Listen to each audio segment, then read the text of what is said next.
கதையோடைய ஆசிரியர் திருமதி ராணி பாலகிருஷ்ணன். இறையொருளோட முக்கியத்துவத்தை வலியுறுத்துறதுனால இந்த கதையோட பேர் இறையொருள். பலாசபுரி நாட்டை ராஜா நாகநந்தன் ஆட்சி புரிஞ்சிட்டு வந்தார். ராணி சங்குதேவி ராஜாவுக்கு அற்புதமான அன்பான ஒரு மனைவியாக திகழ்ந்தார். அவங்களுக்கு சிறந்த இல்லறத்தோட பையனா பூமாதேவி, பூர்வாதேவி, பூர்ணாதேவி அப்படின்னு 3 பெண் குழந்தைங்க இருந்தாங்க. இளவரசிங்களை ராஜா ரொம்ப கண்ணும் கருத்துமாக வளர்த்துட்டு வந்தார். எந்த வித்தையாக இருந்தாலும் அதில் ரொம்பவும் சிறந்து விளங்குனாங்க 3 இளவரசிங்களும். பேரழகிகளாகவும் திகழ்ந்தாங்க. இந்த பக்கம் வராகபுரம் நாடு. பலாசபுரி நாட்டை விட்டு வெகு தூரத்தில் இருந்துச்சு அந்த நாடு. ராஜா வீரபத்ரன் வெகு சிறப்பாக நாட்டை ஆட்சி புரிஞ்சிட்டு வந்தார். ராணி மந்த்ரா நாட்டு மக்களுடைய மனசை கவர்ந்தவள் அவள். இவங்களோட இல்லறத்தோட பையனா அசோகன் அப்படின்னு ஒரு பையன் பிறந்தான். ராஜாவும் ராணியும் அவன் மேலே அளவு கடந்த அன்பு வச்சுருந்தாங்க. இளவரசன் ரொம்பவும் பேரழகனாக இருந்தான். ஆண்களுக்கே அவனை பிடிக்கும், அந்த அளவுக்கு அவன் ரொம்ப பேரழகு. ராஜாவும் ராணியும் மகனை பார்க்கும்போதெல்லாம் அவ்வளோ சந்தோஷப்படுவாங்க. ஆனால் அந்த சந்தோஷம் ரொம்ப நாள் நினைக்கல. அரசகுமாரன் அசோகனுக்கோ உடம்பு சரியில்லாமல் போச்சு. தன்னுடைய ராஜ வைத்தியரோட வைத்தியத்துக்கும் இளவரசனோட நோய் குணமாகவே இல்லை. வேறு நாட்டிலேருந்து வைத்தியர்களை ராஜா அழைச்சிட்டு வந்து வைத்தியம் பார்த்தாரு.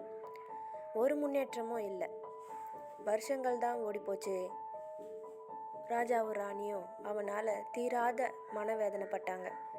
தெரியாத நோயினால் மிகவும் உடல் இழைச்சி கருத்து பொலிவிழஞ்சு போனான் இளவரசன் அசோகன்.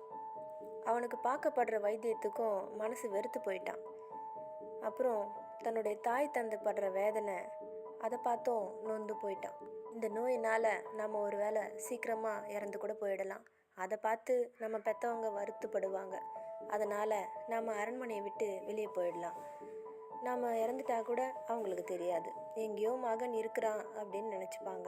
அப்படின்னு நினச்சி ஒரு நாள் நைட்டு அரண்மனையை விட்டு வெளியே போயிட்டான். நோயினால் ரொம்ப பாதித்து இருந்ததுனால அவனை பார்க்கறதுக்கு பிச்சைக்காரன் போலவே இருந்தான். ஊர் ஊராக கோயில் கோயிலாக அலைஞ்சு கடவுளோட அருளை தேடி அலைஞ்சான். கடைசியில் நாகநந்தன் அவன் ஆட்சி புரிஞ்சு வர்ற பலாசபுரி நாட்டுக்கு வந்து சேர்ந்தான். பலாசபுரியில் விசேஷமான சிவன் கோயில் ஒன்று இருந்துச்சு. அந்த மகாலிங்க சுவாமியை வணங்கிட்டு கோயில் பிரசாதமாக கொடுக்குற சாப்பாடை சாப்பிட்டுக்கிட்டு வாசலில் படுத்துட்டு வாழ்ந்துட்டு வந்தான் அசோகன். ஒரு நாள் நைட்டு ராஜா நாகநந்தன் ஓய்வாக மாடத்தில் உட்காந்துட்டு இருந்தார். அவர் பக்கத்தில் ராணி சங்குதேவி அப்புறம் அவங்களுடைய அரசகுமாரிகள் 3 பேரும் இருந்தாங்க. ராஜாவுக்கு அவனுடைய இளவரசிங்களை பார்த்து ரொம்பவும் பூரிப்பாக இருந்துச்சு. இளவரசிங்களை பார்த்து, உங்களை நான் ரொம்ப சிறப்பாக வளர்த்துருக்கேன். உலகத்தில் எந்த ராஜாவாலும் இவ்வளோ சிறப்பாக வளர்த்துருக்க முடியாது அப்படின்னு பெருமைப்பட்டுக்கிட்டு பேசிகிட்டு இருந்தான். அதனை கேட்ட முதல் இளவரசி பூமாதேவி, ஆமாம் தந்தையே, இந்த உலகத்தில் உங்களுக்கு இணையாக ஒரு ராஜா இருக்கவே முடியாது அப்படின்னும், உங்களுக்கு மகளாக பிறந்ததுனால தான் நான் ரொம்ப பாக்கியசாலியாக இருக்கிறேன் அப்படின்னும் புகழ்ந்தான். ராஜாவும் ராணியும் ரொம்ப சந்தோஷமாயிட்டாங்க.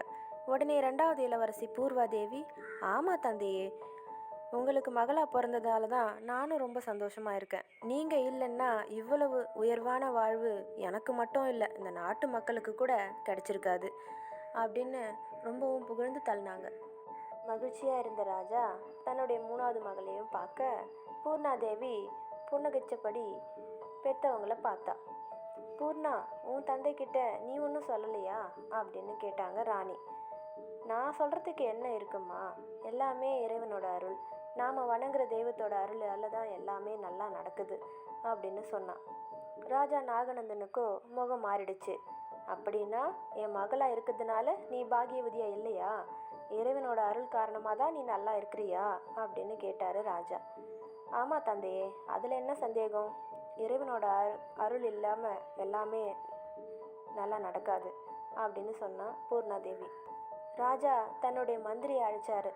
பூர்ணாதேவியை தன்னோட நாட்டில் இருக்கிற கீழ் நிலையில் இருக்கிற ஒரு பிச்சைக்காரனுக்கு கல்யாணம் பண்ணி வை, நாளைக்கு காலையில் கல்யாணம் அப்படின்னு ஆணையிட்டார் கோவத்தோட. ராணி சங்குதேவி, அரசே கோபம் வேண்டாம் அப்படின்னு சொன்னாங்க. ஆனால் பூர்ணாதேவி, நான் தந்தையோட ஆணையை முழு மனசோடு ஏற்றுக்கிறேன், எல்லாமே இறைவனோட அருள் அப்படின்னு சொன்னான். மறுநாள் காலையில் கோயில் வாசலில் வாழ்ந்துட்டு இருக்க அசோகனை கண்டுபிடிச்சி, இவனை விட கீழ்மட்டமான மனுஷன் எவனுமே இல்லை அப்படின்னு அவனுக்கும் பூர்ணாதேவிக்கும் கல்யாணம் நடத்தி வச்சாங்க. அசோகனும் பலாசபுரியில் இருந்ததுனால ராஜா நாகநந்தனுடைய ஆணையை மீற முடியலை.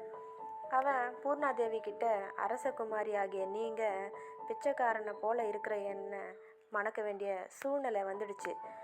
நீங்கள் விரும்பினீங்கன்னா என்னை விட்டு விலகி உங்கள் விருப்பம்படி நீங்கள் போகலாம் அப்படின்னு சொன்னான். பூர்ணாதேவியோ அசோகன் சொன்னதை கேட்டு மறுத்துட்டா.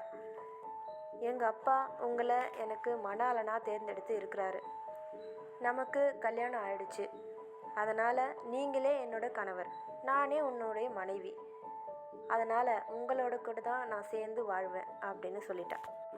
அசோகனுக்கு மிகவும் சந்தோஷமாயிடுச்சு. அதுக்கப்புறம்தான் தான் யாருன்ற உண்மையை சொன்னான். வராகபுரத்து நாட்டு இளவரசன் நான் அப்படின்ற உண்மையை சொன்னான். அப்புறம் தன்னுடைய நோய் காரணமாக தான் அரண்மனையை விட்டு வெளியேறி வந்ததாக சொன்னான். இப்போது நமக்கு கல்யாணம் ஆயிடுச்சு, அதனால் நாம் வராகபுரம் போகலாம் அப்படின்னு கூப்பிட்டான். பூர்ணாதேவியும் முழு சம்மதம் கொடுக்கவே அவனோட போனான். வழி பிரயாணம் உடம்பு இழைச்சி கருத்து பொலி விழுந்து போன அசோகனுக்கு ரொம்ப சிரமமாகவே இருந்துச்சு. பிரயாணம் செய்யும்போது ஒவ்வொரு இடத்துலையும் தங்க வேண்டி இருந்துச்சு. பூர்ணாதேவி தன்னுடைய கணவனை ஒரு பெரிய மரத்தடியில் ஓய்வெடுக்க சொன்னான். பக்கத்தில் எங்கேயாச்சும் தண்ணி கிடைக்குமான்னு பார்க்கறதுக்கு போன அவள் திரும்பி வரும்போது அவளோட கணவன் ஓய்வாக தூங்குறதையும் அவன் வாயிலிருந்து ஒரு பாம்பு வெளியேற போகிறதையும் பார்த்தா. அதனால் மரத்து பின்னாடி ஒளிஞ்சு மேற்கொண்டு என்ன நடக்குதுன்னு பார்க்க ஆரம்பித்தா. அப்போது மரத்துக்கு கொஞ்ச தூரத்தில் ஒரு பாம்பு புத்து இருந்துச்சு. அதிலிருந்து ஒரு பாம்பு வெளியே வந்துச்சு. அந்த பாம்பு அவன் வாயிலிருந்து வந்த பாம்பை பார்த்த உடனே சீரிச்சு. அதை பார்த்த உடனே அசோகன் வாயிலிருந்து வந்த பாம்பு புத்து பாம்பு கிட்ட, நீ ஒரு புதையில பாதுகாத்துக்கிட்டு அங்கே இருக்கிற, உன்னை அடிச்சுட்டு கொன்னுட்டா அந்த புதையில எடுத்துக்கலாம் அப்படின்னு நக்கலாக சொல்லுச்சு. அதை கேட்ட புத்து பாம்பு ரொம்பவும் கோவப்பட்டு, நீ இந்த இளவரசனுடைய வயிற்றுக்குள்ளே புகுந்து அவனை வாழ விடாமல் செய்கிற, இளவரசனுக்கு கடுகை நல்லா அரைச்சி வாயில் போட்டால் உள்ளே இருக்கிற நீ கூட இறந்து போயிடுவ அப்படின்னு சொல்லுச்சு. உடனே கோவப்பட்ட பாம்பு மறுபடியும் நல்லா அயர்ந்து தூங்கிட்டு இருக்கிற அசோகனுடைய வாய் வழியாக வயிற்றுக்குள்ளே போயிடுச்சு. இதை அவள் கேட்டுட்டு இருந்தா. அதுக்கப்புறம் அசோகனை ஓய்வெடுக்க சொல்லிட்டு கொஞ்ச தூரத்தில் ஒரு வீட்டுக்கு போனா பூர்ணாதேவி. அங்கே போய், அம்மா கொஞ்சம் கடுகு இருந்தால் கொடுங்களே, எனக்கு மருந்துக்கு வேணும், கொஞ்சம் அரைச்சி கொடுங்க அப்படின்னு கேட்டாலாம். அந்த வீட்டு பெண்மணி, பாவம் மருந்துக்காக கேட்குற, இரு நான் கொஞ்சம் கடுகு அரைச்சி தரேன் அப்படின்னு கடுகை நல்லா அரைச்சி கொடுத்தாலாம். கொஞ்சம் தண்ணியும் வாங்கிக்கிட்டு அந்த கடுகு விழுதையும் வாங்கிக்கிட்டு மறுபடியும் மரத்தடிக்கு வந்தா. கணவர்கிட்ட அந்த கடுகை தண்ணியில் கரைச்சி குடிக்கிறதுக்காக கொடுத்தா. உங்களுக்கு உடம்பு சரியாகும் அப்படின்னு அசோகனும் தன் மனைவி தந்ததையும் வாங்கி குடிக்கிறான். அந்த மருந்து வயிற்றுக்குள்ளே போன உடனே அசோகன் வயிற்றுக்குள்ளே இருந்த பாம்பு இறந்தே போயிடுச்சு. அதனால் அவனால் கொஞ்சம் தெளிவாக பேச முடிஞ்சிச்சு. ரொம்ப தெம்பாக எழுந்து நிற்கலாம் முடிஞ்சிச்சு. முகத்தில் ஒரு கலையே வந்துச்சு. உடம்புல இருக்கிற கருமை நிறம்லாம் கொஞ்சம் கொஞ்சமாக மாறி உடம்பு மின்ன தொடங்குச்சு. அதுக்கப்புறம் பூர்ணாதேவி கணவனை அழைச்சி பாம்பு புத்துக்கிட்ட போய் அதை தட்டி அதில் இருக்கிற பாம்பை அடித்து கொல்லுற மாதிரி சொன்னான். அது போலவே அவனும் அடித்து கொன்ன அப்புறம் அதில் இருந்த புதையலை எடுத்துக்கிட்டாங்க. அதுக்கப்புறம் 2 பேரும் சந்தோஷமாக கடுகு அரைச்சி கொடுத்தாங்கல்ல, அந்த பெண்ணு வீட்டுக்கு போயிட்டு அவங்களுக்கு கொஞ்சம் தங்கம் பரிசாக கொடுத்தாங்க. அப்புறம் வராகபுரத்துக்கு நடந்து போக போக அசோகனுக்கு ஆரோக்கியம் மீண்டும் திரும்பி வந்துடுச்சு. ஒரு வழியாக அவங்க அரண்மனைக்கு போய் சேர்ந்துட்டாங்க. இவனை பார்த்த உடனே ராஜா வீரபத்ரனும் அரசி மந்த்ராவும் ரொம்பவும் சந்தோஷம் அடைஞ்சு மகனையும் மருமகளையும் நல்லபடியாக வரவேற்றாங்க. அதுக்கப்புறம் நாட்டு மக்களுக்கு பறை அறிவிச்சாங்களாம். இளவரசன் திரும்பி வந்து விட்டான். அவனுக்கு கல்யாணம் செய்ய போகிறோம். அவன் ஒரு பெண்ணை அழைத்து கொண்டு வந்திருக்கிறான். அவள் பலாசபுரி இளவரசி அப்படின்னு பறை அறிவிச்சாங்களாம். ஒரு சிறப்பான நாளில் திருமண விழா ஏற்பாடு பண்ணப்பட்டுச்சு. அதுக்கப்புறம் பல தூதர்களை பலாசபுரி அனுப்பி வச்சு, உங்களுடைய மகளுக்கு எங்கள் மகன் அசோகனோட திருமணம், அதனால் திருமணத்துக்கு நீங்கள் எல்லாரும் அவசியமாக வரணும்னு திருமண அழைப்பு விடுத்தானா அரசன் வீரபத்ரன்.